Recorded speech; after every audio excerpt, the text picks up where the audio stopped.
welcome everyone to Come On You Spurs TV. Come On You Spurs TV, we are doing the match preview of Spurs versus Fulham. Kickoff 3 p.m. on Saturday.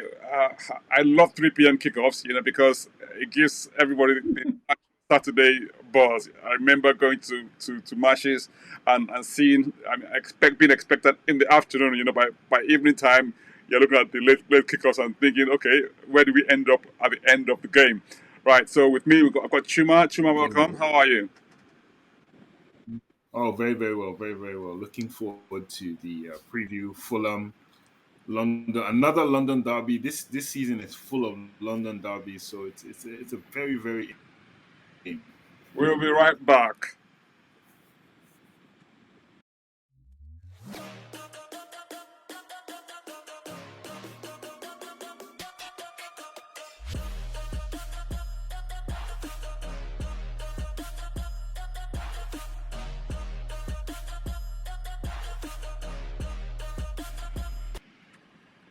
Welcome back, guys. Yes, we're back to the match preview: Spurs versus Fulham. Right, the last game against West Ham, London derby, ended up 1-1. It struggled a bit at the end, and we came away with the points. Well, at least with the points. We didn't. Some people say the first half we dropped 2 points. The second half we picked up 1 point. Right. Very true.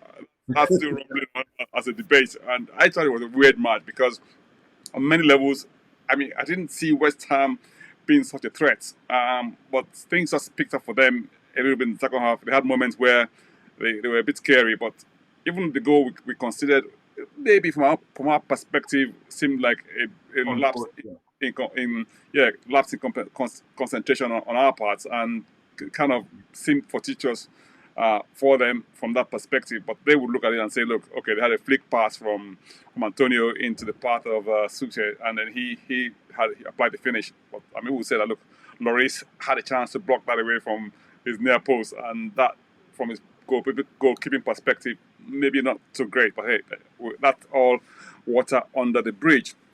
Moving on to Fulham, what do you think?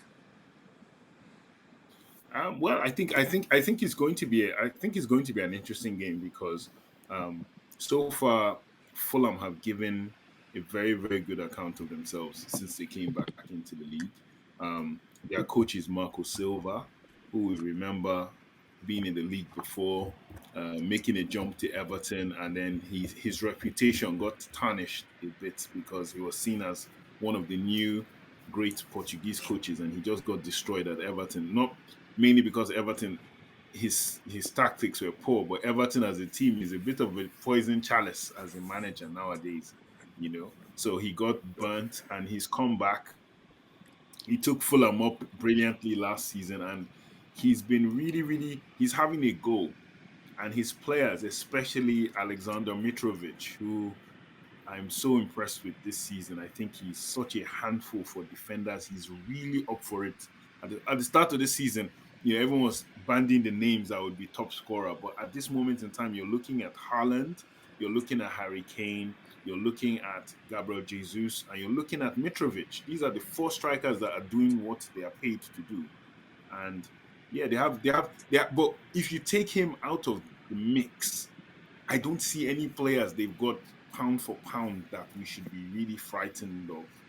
Apart from Mitrovic. Mitrovic is, I think, the standout player. The rest are very good squad players that work very well. But Mitrovic, I think, he's the name that we're all thinking our defenders have to be on point. They have to be fully focused and especially in the air. He's such a physical man mountain of a striker. But I'm very positive I was positive about the West Ham game. I felt we should have iced that game in the first half. I think if we start off very well in this game, we should be looking to score as many goals. And they play with a high line. They're quite an attacking side. So in this instance, this counter-attack moves and all, it could really work against Fulham. So yeah, I'm going in very positive. Very, very positive. Yeah, thanks for that, Chuma. I would echo that. My only if I want to call it concern, if you like, is the fact that if you look at Fulham this season, right?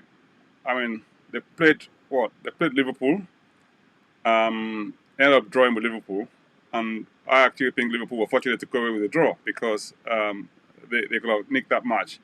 So they're real threats if you look at it from that perspective. Because even in the matches, I mean, I think they've lost one match this season so far, haven't they?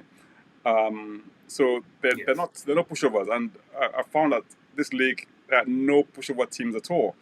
I think the key for us would be not to focus on them, but to focus on ourselves, and apply to our strengths, and basically have a go. But I think, as you always say about Conte's football, is always reactive rather than proactive. So in most cases, he kind of, I mean, if you look at all of our goals this season, right, all of our goals have come from the traps that he set for attacking teams, right? They come attack us, right? It Yeah. sets up in such a Yeah. way that the moment we get the ball, it goes up to someone in the middle of the park. He throws it up to either of the wings, and we're off. Is that a Son off or Kulusevski off?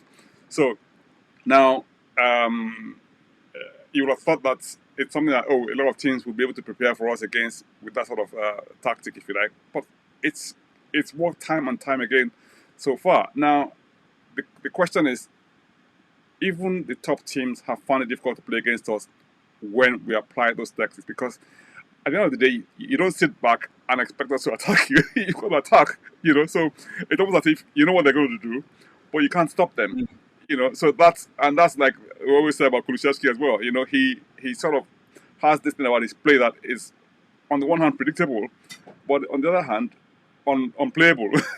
So yeah, I have a positive outlook, even though we sort of obviously play with them with healthy respect, but knowing that if we apply ourselves, we have a very good chance of coming away with the points. And I'm positive. If I'm going to do like a um, a prediction of the That's score, so predictable. I would go for Spurs 3-0. That's my predicted sports scoreline. If you're joining us for the first time, this is Come On You Spurs TV, and you're watching a match preview of Spurs versus Fulham. Follow us on Come On You Spurs TV on YouTube by clicking on the subscribe button at the bottom right hand corner of your screen. Or if you need to get notified anytime we go live, please click on the bell notification buttons as well. And we look forward to seeing you as part of the Common Use Sports TV family. Yes, Chuma, what are Yeah. your score predictions? Well, I would go for 2 or 3 nil as well. I would say the same. Um, I think a lot will be determined on a personal level. I think by how good I think Kulusevski is our main creative outlet. You know, and and a lot will be determined by Kulusevski and I think Perisic as well. A lot will be determined about how those two players start the game. You know, and then Sessignon coming on as well. Sessignon, this is his former team. So I think he has a chip on his shoulder to be quite interesting Yeah, to throw him in the mix. and But yeah, I think we're still waiting for the emergence of Son. We don't know if Richarlison will start this match, but everyone knows that Son is due a killing. And as long as it takes, I think this is just literally it's kind of funny. Like I think football moves in a rhyming form. You know how it is in a rhyme. The first stanza, the middle stanza, then the same thing repeats itself. I think last season was Kane's drought was this period Son is going through was Kane, and then Son was scoring. All of a sudden we're seeing the reverse now, where Son hasn't scored, and not for chances. He's had chances. He's had things are just working against him in a weird way, but he's still keeping up. He's still training very hard. I saw tapes of him yesterday training, laughing, but still doing what he needs to do. He just needs to translate it on the pitch, and I think somebody is due a spanking from Spurs. The last couple of games have been a bit lackluster after the Southampton drubbing, where we tanked Saints. So if it's this one in front of our crowd, You never know. A London derby, but just to set, because I think we play this and then we go into Champions League very soon. So I think we're due one a good performance. I think people are also fighting to be in the starting lineup for the Champions League match. What a better avenue to showcase your hunger to be in that starting lineup for our first Champions League match back in the Champions League after 2 seasons. I agree. I agree totally with what you've said because I actually think that it's also a good time for us to begin to sort of see how that squad begins to shape up. Because if you think about it, we're going to, as Conte said, it's near impossible not to rotate, if you like, because if we have what 8 games coming up in a very short space of Very time, short time.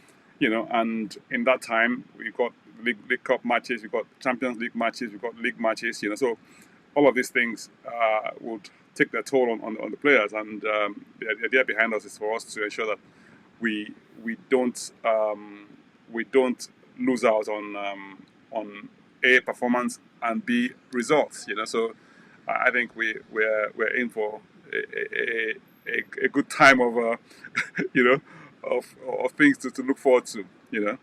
Indeed. Now there's so many stories that this is like showing up already. If you think about it, we have what we have um, Dan James, who was rumored to be coming over, right? That didn't come off. Indeed. If those rumors are to be believed, he didn't come off. He went off on the last day to Fulham. We also have, what's the other guy's name who was meant to be coming over? Carlos Vinicius. Exactly. So again, that didn't come off. So um, you don't want those stories to sort of come to bite us in the back, if you like. The classic Yeah, footballing story or folklore. Or you didn't sign, and then they come back and do you damage. Yeah. So that would be an interesting one. We didn't talk about the most famous transfer. Every transfer window always has a great story, like you said. Oh yeah, We we missed that piece on the transfer window thing. Okay, yeah, I Speaking of mean, transfer, I guess we throwback. yeah, we'll go back and talk about that. I mean, we were talking about transfer windows earlier on, and yeah, we had this story we were going to talk about. We just totally missed out. Is what's his name again? I can't remember the young man's name. He was I think Bamba Dieng.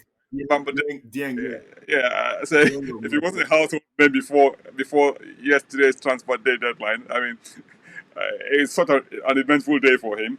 First, he was being signed by Leeds, and in actual fact, Leeds owner had actually tweeted that they've gotten him, while waiting for the flight to take him to Leeds for his medical. He got a phone call. His agent got a phone call from Nice, who wanted to hijack the deal. So he ended up going to Nice for a medical, and guess what? He failed the medical. You can't. It's just. I felt for the lad because I saw him play for Marseille last season. He's a decent striker. He's not in my opinion, he's not a great striker, but he's a decent guy. I think England would have been appealing. I think the money. So I think the personal Times. the personal arrangements were good. The personal terms, sorry, were very good for him in England. So he wanted to come here. They got a private jet for him. So he was literally at the airport about to board the private jet when Nice made the offer to Marseille. So it wasn't to his agent, it was to Marseille. Oh, I And it was see. more Right. money. Okay. And then Marseille called Leeds to say, "Are you willing to match the money?" And Leeds say, "What are you talking about? We had an agreement." They say, "Yeah, but it was a verbal agreement. These guys have upped the money." Oh wow. Leeds said no. They said, well, they called the pilot and told him to switch off the plane Wow.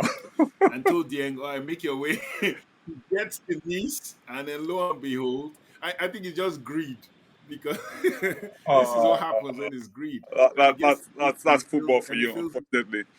Now, you know, and this that's one happens at thing Marseille. where you, you then say to yourself, okay, when players want to down tools, right, and say that they don't want to play for a club anymore because they feel as if they're not being well treated, or they feel as if their future lies elsewhere. You get fans come up and say, "Oh, yeah, you should be grateful, you know, and all that sort of thing. But when you see things like this happening, right? You know, Here you are about to go on to Leeds, and then your club says no. You know, what do you do? You know, it's like it's you totally know, in the hands of. It's almost like being played like a puppet. You know, and at the end of the day, you might even have fans having a go at him. You know, for that happening, which had absolutely nothing to do with him. At the end of the day, nothing to do with the young. Yeah, yeah. nothing to do So with him, man. uh, that's So you just hope against that's hope. football for you. You know, that's a bit of a shame. But yeah, I mean, Yeah, we're looking forward to our match tomorrow. We're very 3 p.m. kickoff. We'll have post match banter and fun and all the you know. So please join us if you're about. If you want to get notifications of this, please click on the notification button, and you get notified of when we'll go live. We expect to go live about 5:30 tomorrow. So yeah, we good. look forward to seeing you then. You take good care and Look forward to it. come on, you Spurs. Come on, you Spurs.